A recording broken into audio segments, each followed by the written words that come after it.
Hello math students, this video is lesson 2.1 log logic.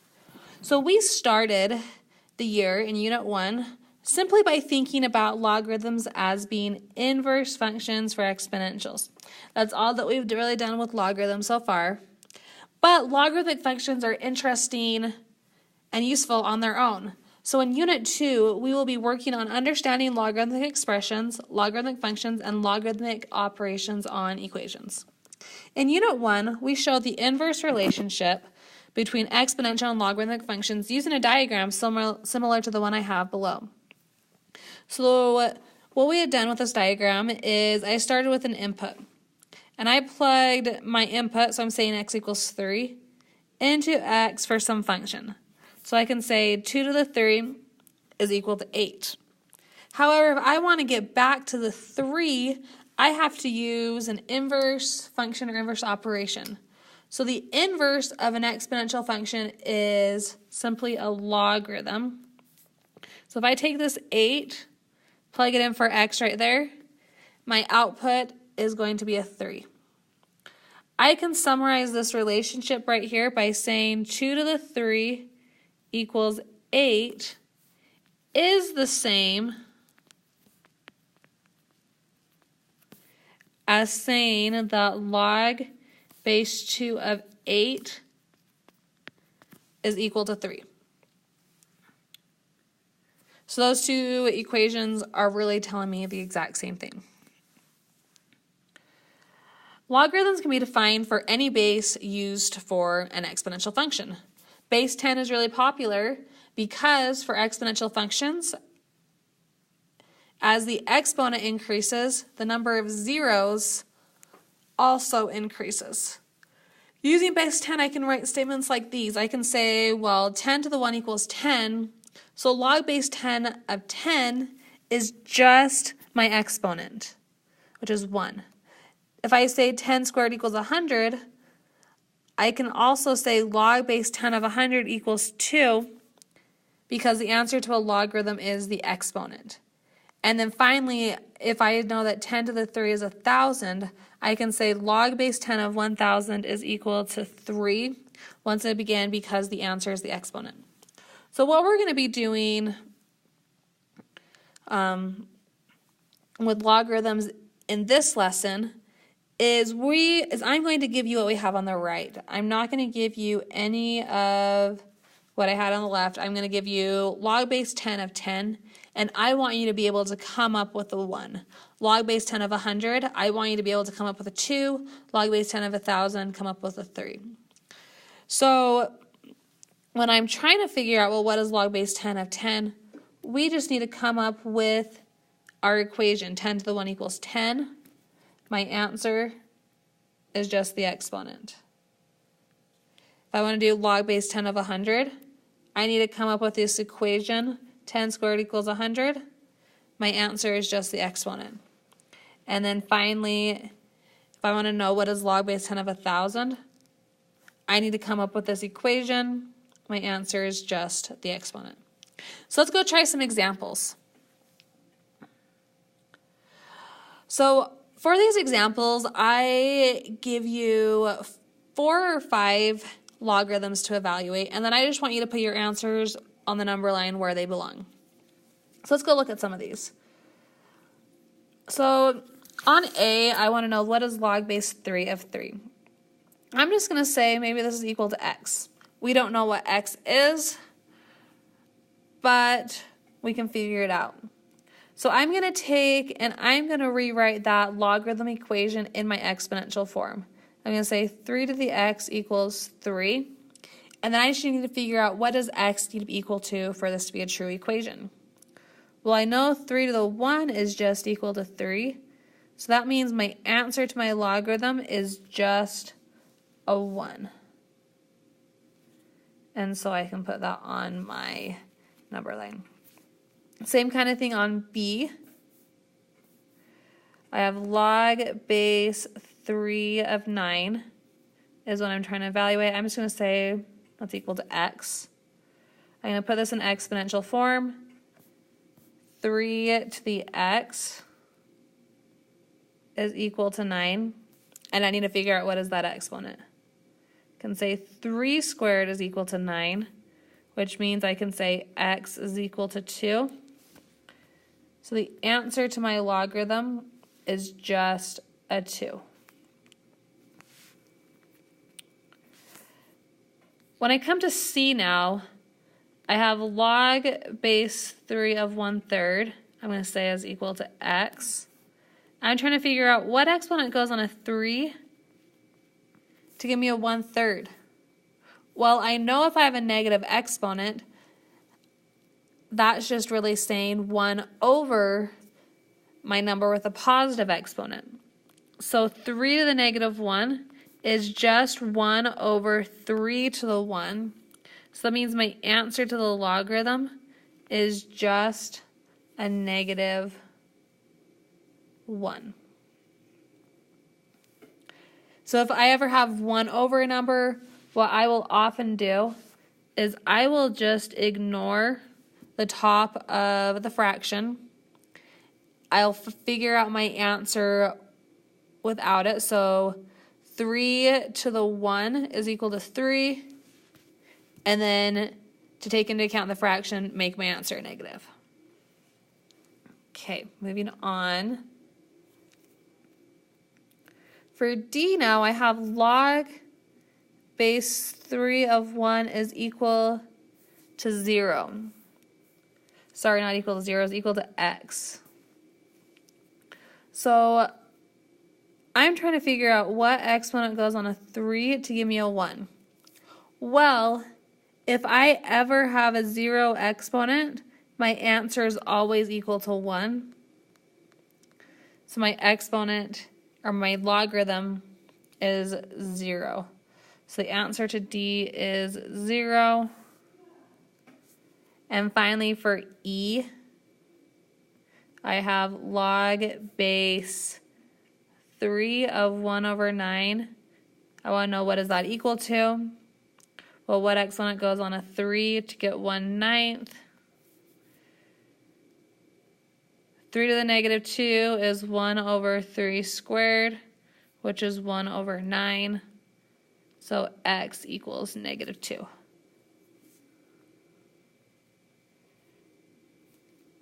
So I'm going to put that on my number line. So the rest of the examples that I have in this lesson are very similar. For A on 2, I'm trying to figure out what exponent goes on a 3 to get 81. Well, I can figure out that 3 to the 4 equals 81. So the answer to my logarithm is 4. For B, I want to know what exponent goes on a 10 to get 100. Well, I know 10 squared is equal to 100. So my answer to B is 2. For C, I want to know what exponent do I have to put on an 8 in order to get an 8. Well, I know that 8 to the 1 is equal to 8. So the answer for C is 1. For D, I want to know what exponent goes on a 5 to get 25.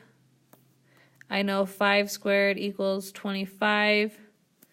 So my answer for D is 2, which is the same as what I had on B. So I'm going to put maybe underneath, put a C there. And then for E, I want to know what exponent do I have to put on a 5 to get a 32. 2 to the 5 is equal to 32. So my answer to my logarithm is just a 5.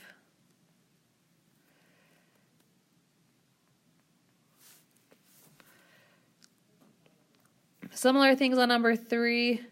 For A, I want to know what exponent goes on a 7 to give me a 7. 7 to the 1 equals 7. So my answer is a 1. Same thing on B.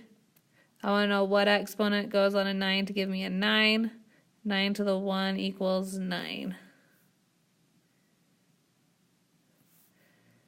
For C, I want to know what exponent goes on an x to give me a 1. 11 to the 0 is equal to 1. So the answer for C is 0. And then on D, I want to know what exponent goes on a 10 to give me a 1. 10 to the 0 is equal to 1. So we should notice that anytime the base of my logarithm and the input of my logarithm are the same, the answer is always equal to 1. Anytime my input is is a 1, regardless of my base, the answer is always 0. So again, on D, our answer was a 0. My input was a 1. So I plugged in a 1. It gave me a 0. That will be true no matter what my base is. On 4, I have a bunch of fractions. But we're going to do this like we did on number 1. I want to know what exponent do I put on a 2 in order to give me a 1 over 4. What I can do is I can just ignore the 1. What exponent goes on a 2 to give me a 4? 2 squared equals 4. So my answer for A is -2. For B, I want to know what exponent goes on a 10 to give me 1 over 1,000. I know 10 to the 3 is 1,000, so that means that x has to be -3. Similar thing on C. I want to know what exponent goes on a 5 to get 1 over 125. It's going to have to be a -3 again. For D, I want to know what exponent goes on a 6 to get 1 over 6. My answer has to be a -1.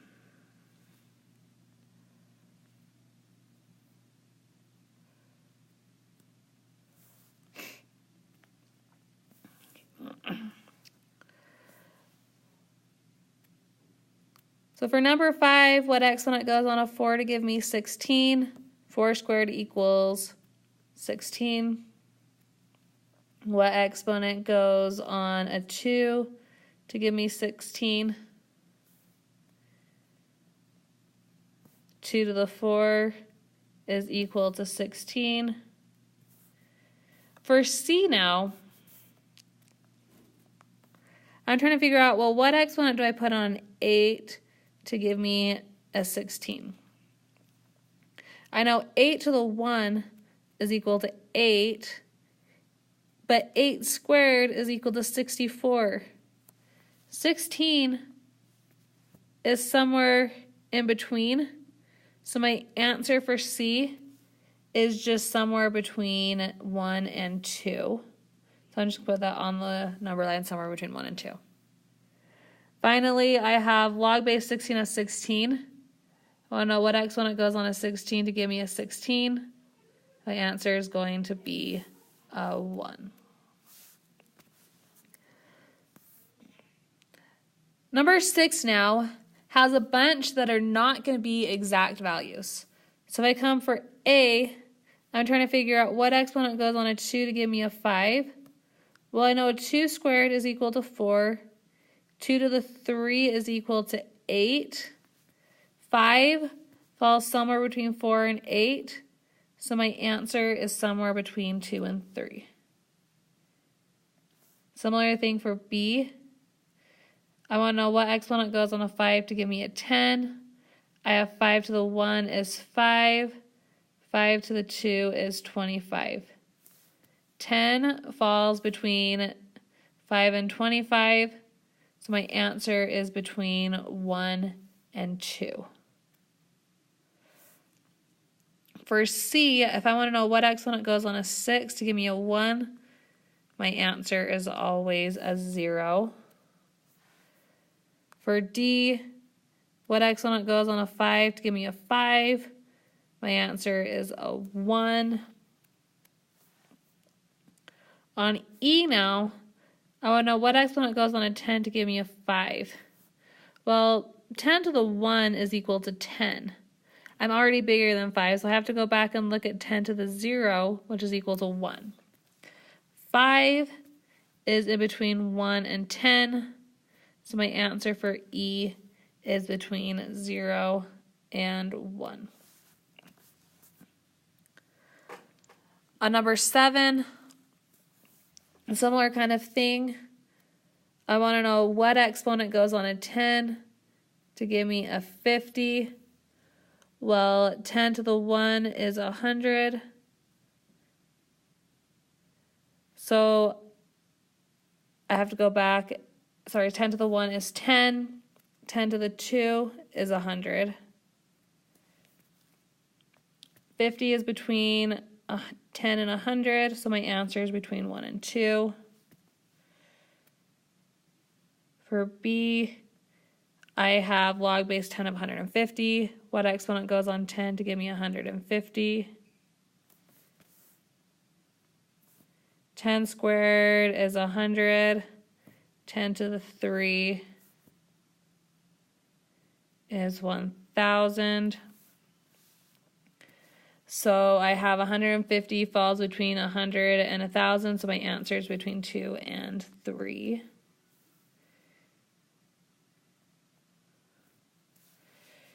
For C, I want to know what exponent goes on a 10 to give me 1,000. I know 10 to the 3 is equal to 1,000. So my answer is 3. And then finally for D, what exponent goes on a 10 to give me 500? I know 10 squared is 100. 10 to the 3 is 1,000. 500 is between 100 and 1,000, so my answer is between 2 and 3. I already knew that B was between 2 and 3, but because 500 is bigger than 150, D is me bigger than B. The last one I have looks a little bit tricky because I have exponents inside of the logarithms, but this is actually the easiest one that I have. For A, I'm wanting to know what exponent do I have to put on a 3 to get 3 squared. Because my bases are the same, my exponents have to be the same. So my answer for A is 2. Similar thing on B. I want to know what exponent goes on a 5 to give me 5 to the negative 2. My exponent has to be a negative 2. Similar thing on C. For C, my answer is just 0. D, I'm going to get a negative 1. And then E, I'm going to get a 3.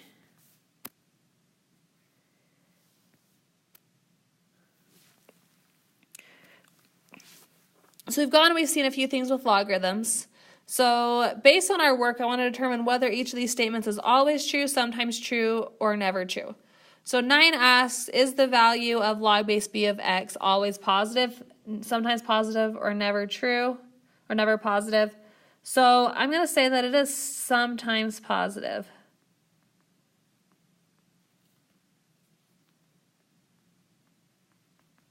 So I'm going to just go and give some examples of when my answer is negative, when it's positive, and when it's 0. So if I was to look at log base 2 of 1/2, this is equal to negative 1. So I have an example of when I have a negative log.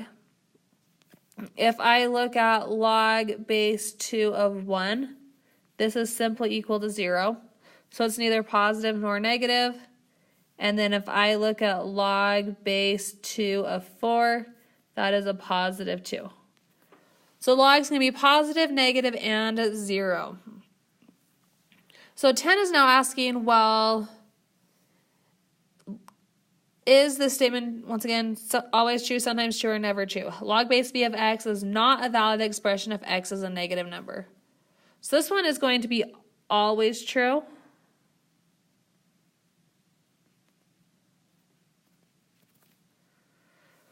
Because if I try to put a negative number in for x, so let's say, for example, I want to look at log base 2 of negative 4.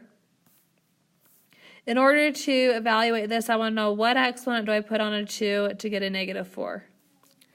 Well, there is no exponent that I could put on that 2 to give me a negative number. So I'm going to say from here, there is no exponent that gives a negative answer. So the input for your log always has to be positive. Number 11, log base b of 1 equals 0 for any base. This right here is always true. Reason why is because b to the 0 is always equal to 1. Last two, number 13, sorry, not number 13, number 12. Log base b of b equals 1 for any base. This right here is always true.